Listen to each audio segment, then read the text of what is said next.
cuando hablamos de manejar crisis, manejar esta pandemia, manejar diferentes crisis, también tenemos que acordarnos de los adultos mayores. Estos adultos mayores que durante la pandemia han tenido que, por decirlo de alguna manera, guardarse, quedarse en casa, protegerse. Y por eso queríamos hablar hoy con Silvina Ambrosini, quien es terapeuta especializada en manejo de crisis, licenciada en trabajo social, con especialización en psico-oncología. Silvina, gracias por atendernos, muy amable. No, gracias a ustedes por invitarme. Silvina, bueno, decía, ¿no? Manejo de crisis. La pandemia la podemos decir que es una crisis que estamos transitando, y sobre todo los adultos mayores que tuvieron que transitarlo de una manera diferente a los más jóvenes. Sí, te diría que es una crisis para todos nosotros absolutamente inédita, ¿no? Ninguno de nosotros, ni vos, ni yo, ni nadie de los que vivimos en este momento hemos vivido algo parecido. Así que sí, abrió hasta patologías nuevas, te diría. Hay nuevo tipo de entidades de la patología que se están estudiando y que seguramente quedarán descritas como patologías de COVID-19, ¿no? O sea, consecuencias del COVID que no tienen que ver con el pulmón, o con los pulmones, sino que van a tener que ver con el estrés. Digamos, sentir que nos corre un león desde hace 1 año y medio, que es la forma más común de descripción del estrés crónico. Esto es único. Ha pasado en las posguerras, ¿no? Y ahora a nosotros nos tocará vivir qué pasa con esto. Porque aparte, como algo inédito también, es la primera vez que los terapeutas, los médicos también, todos los especialistas en salud, atendemos a personas que les pasa lo mismo que a nosotros. Eso es un plus que al menos a mí nunca me había pasado. O sea, todos los pacientes que atiendo tienen lo mismo miedo que tengo yo. Es increíble, pero Silvina, ¿hay alguna diferencia entre lo que son adultos mayores sanos a lo que son adultos mayores con alguna enfermedad preexistente? ¿Lo transitan de una manera diferente? Sí, mira, lamentablemente el marketing ha hecho o hace equivocadamente que al viejo, entre comillas, se lo considere enfermo, ¿no? Es una forma de la necesidad social de ralearlo. Si yo considero enfermo a alguien, mal, todo lo que estoy diciendo está mal hecho, tengo menos culpa de sacarlo de circulación. Digo mal hecho porque al enfermo tampoco hay que sacarlo de circulación, hay que atenderlo. Pero si yo considero que los mayores de 70 son todos enfermos, ninguno es hábil y qué sé yo, bueno, los raleo y no. De hecho, fíjate que también ha sido una forma de poder encerrarlos por la pandemia, ¿no? ¿Cuánto tiempo nos pasó que se los encerraba a los mayores de 70 y nadie estaba preocupado de pensar qué les pasaba a esas personas que, siendo sanas, una persona de 70 ahora va al tenis, juega, se junta con amigos, hace talleres literarios, hace talleres de música, se sube a colectivos? Bueno, dijeron, son de riesgo, punto. Se los encierra en la casa, como si encerraran personas que no tenían ni voz ni voto, ¿no? Uh-huh. Entonces ahí te digo que se igualó la vejez sana a la vejez enferma. Uh-huh. ¿Hay casos de disminución cognitiva durante el encierro? Pregunto, ¿no? Porque me decías, va a haber nuevas enfermedades, por decirlo de alguna manera, o secuelas que va a dejar el COVID en los adultos mayores.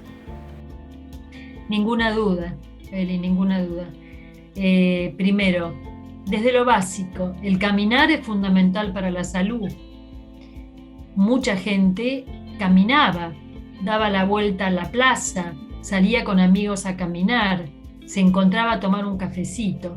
La caminata y la actividad social, cuando una persona ya está jubilada, es la forma de mantener al adulto grande, de mantenerlo sano. Y de golpe lo encerramos, de golpe no pudo ver a los nietos porque era un riesgo, de golpe no pudo salir a caminar porque era un riesgo. Entonces, nada, su sistema vascular, por ejemplo, se envejeció, porque empezó a caminar en un ambiente chiquito, generalmente, que es donde vive en este momento un adulto, en un ambiente chico, sin poder salir, sin poder hablar con nadie, manejando Zoom y demás que antes no manejaba. Entonces sí, por supuesto va a tener más, sin hacer controles médicos, porque le decían, no, mirá, es mucho más riesgoso ir al cardiólogo que no ir, lleno de miedos. Silvina, la población está envejeciendo, ¿hay más adultos mayores en estos momentos que años atrás? ¿Hay algún dato de eso? Sí, sin duda. Mira, no te voy a decir números, pero te voy a decir dos causas sociales que hacen esto. Uno es la expectativa de vida. La ciencia ha logrado que la expectativa de vida para la clase media, para una sociedad de un país, digamos, de un país avanzado, sea de 90 años, ¿no? Y no te olvides que no hace tanto para la línea del tiempo del mundo, era de 50. Entonces, si vos alargás la expectativa de vida y acortás la tasa de natalidad, porque los jóvenes tienen menos chicos por razones económicas, por nuevos conceptos familiares, por familias ensambladas y demás, vos estás inevitablemente envejeciendo la población. Silvina, ¿qué pasa con esas personas que sentimos que envejecen antes de tiempo? ¿Se puede envejecer antes de tiempo? ¿Existe esa posibilidad? Sí, se puede envejecer a los 30 años, ¿no? Si yo le pongo a una persona de 30 años, le quito la posibilidad de soñar, le quito la posibilidad de tener proyectos, le quito la posibilidad de tener utopías, envejece. Fíjate que en nuestro país hay muchas fotos que uno saca del noroeste, digamos, que uno dice, ay, esta persona de 50 años parece de 90, ¿no? Fíjate que esa persona que parece de 90 probablemente realmente tenga 90, no porque quiso, sino porque creció en un lugar sin expectativas, con desnutrición, con poca posibilidad de elaborar proyectos, con poca posibilidad de tirar la piedra más adelante que poder sobrevivir al día de hoy. Esa persona tiene una vida limitada no porque esa persona lo quiera, sino porque se lo limitó la situación socioeconómica. Y sí, claro, envejeció antes de tiempo. No solo está ligado a lo socioeconómico, ¿no? También hay quien envejece antes de tiempo teniendo todas las posibilidades, por supuesto. Pero digamos, hay más de esas personas en niveles socioculturales en los cuales el proyecto no existe. Y Silvina, hay, no sé, me parece, ¿no? Que hay gente como que trata a los adultos mayores como si fueran niños. ¿Esto no es un error, tratarlos como niños, quitarles un montón de cosas que ellos venían haciendo? Por ahí tenían diferentes actividades, manejar una cuenta bancaria, por ejemplo, y después decirle, no, deja, me voy a hacer cargo yo porque vos no estás en condiciones. ¿Esto no los retrasa un poco?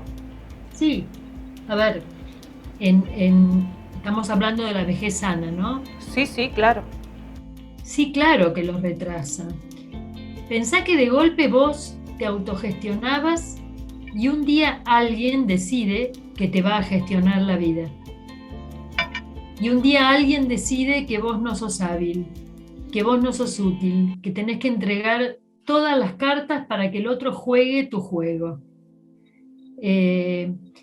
Claro, hay un deseo del otro sea hijo, nuera, familiar, sea lo que sea, hay un deseo del otro de poder controlar la situación. Y no hay nada más controlable que si yo tomo el timón. O sea, si yo tomo el timón, te manejo a donde quiero. Pero está bien, es más fácil, pero no es mejor. Lo mejor es consensuar con el otro, ¿no? Poder darle algo de dinero para que pueda manejar, no a lo mejor la caja de crédito, la tarjeta de crédito, pero sí posibilidades de que tenga sus sobrecitos, que tenga sus platitas para darle a los nietos si les quiere regalar algo, si se quiere comprar algo, si se quiere comprar algo de ropa, hacerlos entender que tienen posibilidades de seguir viviendo. Vos fíjate, si una persona de 70 entrega su timón a un hijo de 40, supongamos, esa persona para la expectativa de vida de hoy tiene 20 años por delante. ¿Hay derecho a que alguien sano se tenga que bajar de la vida 20 años? Tendríamos que empezar a replantear un montón de cosas, ¿no, Silvina? Pero, ¿qué nos pasa cuando el adulto mayor está enfermo? ¿Qué hacemos? ¿Qué recomendás? Eso es otro tema, ¿no? La enfermedad es algo que no se busca, ¿no? Que nos choca la realidad. Y las mal llamadas demencias seniles son enfermedades comunes en la tercera edad. Digo mal llamadas enfermedades seniles porque las demencias ocurren a cualquier edad. Tienen más prevalencia en mayores, pero no tanto. Yo te digo, yo soy viuda, por ejemplo. Mi marido era médico. Mi marido tuvo una demencia frontotemporal a los 40 años. Muy joven. Que duró hasta los 54, donde él falleció. Digo esto porque él tuvo una demencia senil frontotemporal y tenía 40 años, o sea que lo de senil estaba totalmente de más. Entonces, lo más común son este tipo de enfermedades. El Alzheimer es una enfermedad que progresivamente a partir de los 80 años se da en mucha más proporción que a los 40, ¿tá? Pero la enfermedad siempre nos lleva puestos, digamos. Nos lleva puestos, nos lleva por delante. Y tendremos que, bueno, hacer todo un trabajo para pedir ayuda, para ver qué podemos hacer, para ver cómo podemos cuidarlos sin descuidarnos, para ver cómo se sigue la vida por delante, para encontrar nuestras limitaciones. Bueno, es todo un trabajo que se hace. Yo creo que lo primero que yo diría es que cuando a uno le toca esto, lo que tiene que hacer es pedir ayuda. Hay muchas instituciones que dan ayuda, hay muchas ONG que dan ayuda, hay muchos profesionales como yo que damos ayuda. Entonces no hace falta vivir lo que a uno le tocó quejándose y despotricando contra el destino, porque lo que tocó, tocó. Claro. Silvina, ¿y cómo es tu trabajo? Acompañar a personas que están transitando una enfermedad que sabemos que es terminal. Mira, yo me especialicé, por eso digo terapeuta especializada en crisis, yo me he especializado en pacientes sanos psicológicamente, o sea, no atiendo pacientes con patologías psicológicas, o sea, pacientes sanos que una enfermedad seria les interrumpió el normal tránsito de la vida. ¿tá? En esas enfermedades están todas las enfermedades oncológicas, las enfermedades neurológicas serias como aneurismas, accidentes cerebrovasculares y demencias, ¿tá? Y crisis también que no tienen que ver con la enfermedad, sino que tienen que ver hasta con la jubilación, digamos, que también es una crisis. Jubilación, pérdida de trabajo, la partida de los hijos al exterior, el quedarse solos, la viudez. Bueno, Entonces son situaciones de la vida orgánicas o no orgánicas, pero casi puntualmente me dedico a las orgánicas, que dividen la vida en antes y después. Y yo atiendo al paciente en sí, cuya vida es dividida, y o a las familias que tienen que acompañar a esos pacientes. Ujú. ¿Cómo es ese acompañamiento? ¿En qué podés ayudar? ¿Qué es lo que le transmitís al paciente o a los familiares que están transitando por un momento tan difícil? Mira, lo primero que les digo o les hago ver es que lo que nos queda por vivir, lo que nos queda por vivir en esta situación, es transitar juntos un paréntesis.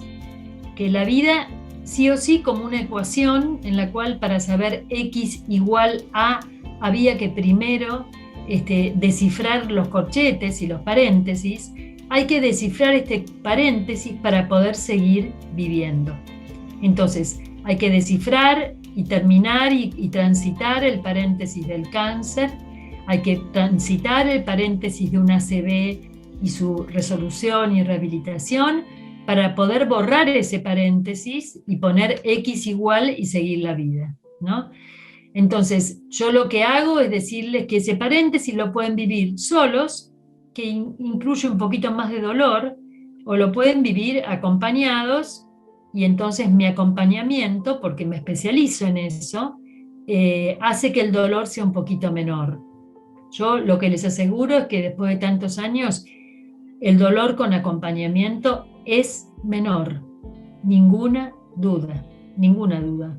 Y acompaño en la quimio y acompaño durante el proceso de angustia y el miedo a morir que después se va resolviendo, y acompaño a los familiares que no saben qué decir, y acompaño a esa persona que ve que el brazo no se le mueve y quiere que se le mueva.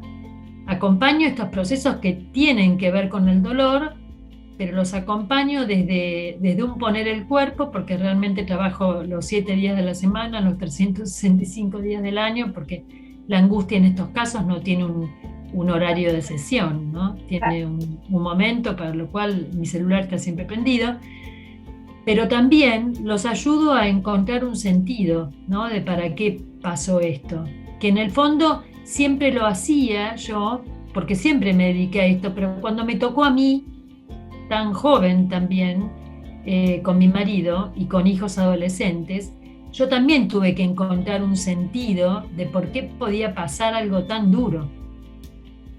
Yo también tuve que darle la vuelta a la cosa, y por eso después escribí un libro junto con mis hijos sobre el arte de cuidar y sobre todo eso que a nosotros nos fortificó e hizo que fuéramos las personas que somos hoy.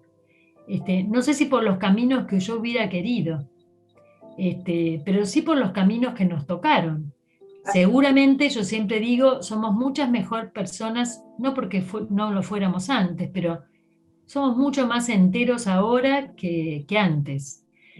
Pero bueno, hubo que vivir esos 12 años, hubo que transitar, hubo que hacer que lo que yo le decía a mis pacientes se hiciera en nosotros realidad, hubo que darle la vuelta y hubo que hacer testimonio de esto, hubo que escribir un libro, tuvo que pasar mucha agua bajo el puente para que yo en este momento pudiera ayudar desde otro lugar, que es el que siempre hice desde la sabiduría, digamos, desde lo que yo había estudiado, y desde la empatía, que obviamente no es pedante, sino que tengo por don, digamos, y sumarle también la experiencia personal que me dio un plus.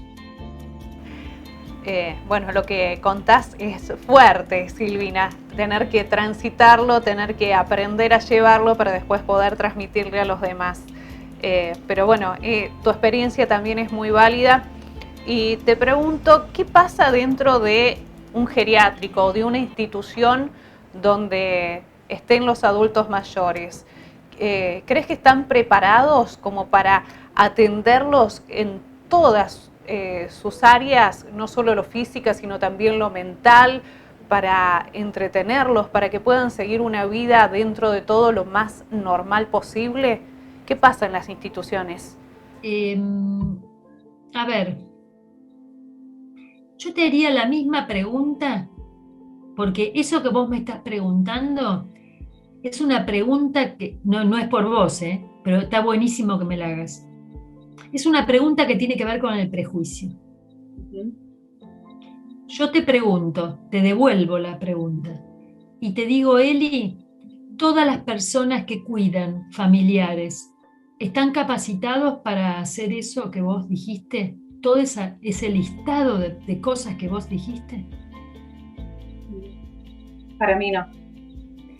Entonces, muchas veces me pasa que la gente me dice, pero no lo interné en un geriátrico.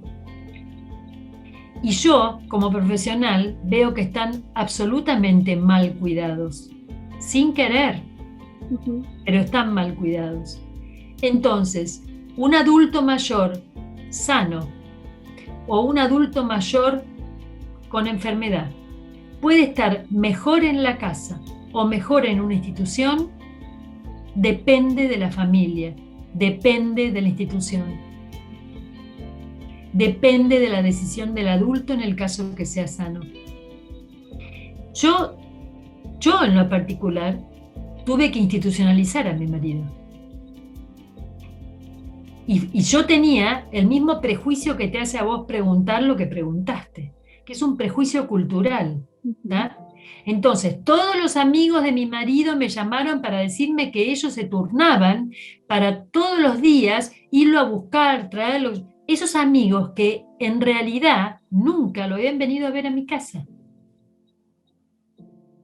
Entonces, mi marido estuvo 3 años internado antes de fallecer en un lugar donde estuvo muy feliz y nosotros lo íbamos a ver y él venía a vernos a nosotros y comía con nosotros, pero en mi casa se escapaba a la noche y ahí no se podía escapar a la noche. Y uno de mis hijos ahí no podía entrar porque le daba no sé qué. Entonces yo le dije, bueno, te doy 3 días para que inventes alguna forma de poder entrar, porque él tenía 15 años nada más. Y se enojó mucho conmigo. Y después descubrió que como su papá era de River y él es de River, lo iba a buscar y lo llevaba a la confitería de la esquina del lugar, que tenían un plasma donde veía los partidos. Y ahí se dio cuenta que podía buscarlo. Y a los 20 días se dio cuenta que podía entrar. Y a los 2 meses, como mi hijo es músico, se dio cuenta que podía enseñarles guitarra. Y a los 3 años, cuando mi marido falleció, fue a filmar el video de su primera canción en el lugar. Entonces, esos son caminos que se recorren de la mano. Y hoy, que tiene 33 años, está feliz porque él sabe que le dio todo. Entonces, no importa dónde esté el adulto mayor, importa que donde esté sea el mejor lugar para que esté. Exacto. Si está en la casa de un hijo o de una hija que no tiene espacio, que tiene adolescentes subiéndole arriba, que están todos enojados porque no tiene espacio, que están todos mal con él, mejor es que esté institucionalizado y lo vayan a visitar. Así que sacarse un poco el miedo a la institucionalización del adulto mayor. Absolutamente, absolutamente. Depende de cada caso. Hay que sacarse el prejuicio. Excelente. Bueno, excelente esta explicación que nos hiciste. Pero para ir cerrando, Silvina, me gustaría que si hay alguna forma, algún tip, algo para tener en cuenta para no envejecer antes de tiempo, para mantenernos jóvenes, por decirlo de alguna manera, en cuerpo, en espíritu, en lo psicológico también. ¿Qué podríamos hacer? Mira, Eli, así como hablábamos del marketing al principio, ¿viste? El marketing nos taladra la cabeza con el Botox. Nos taladra la cabeza con que estirar las arrugas estas que yo tengo acá y que hablan de todo esto que te conté y que gracias a Dios pude vivir y estoy bien, y estoy entera, pero teniendo estirado esto y teniendo estirado esto y teniendo estirado esto y el labio así, qué sé yo, voy a ser feliz y voy a ser joven. ¿Y sabes qué? No es así. yo voy a ser joven. Si quiero me pongo Botox, no estoy en contra de eso. Lo que digo es, si quiero ser joven, tengo que caminar. Si quiero ser joven, tengo que desplegar mis deseos. Si quiero ser joven, tengo desde que soy adulta que prepararme para la vejez. Tengo que ir viendo en qué soy feliz, qué sé yo. Yo dejé el teatro cuando nacieron los chicos, siempre hice teatro. Lo dejé cuando nacieron los chicos porque no podía hacer todo, la profesión. Bueno, después con la viudez retomé el teatro.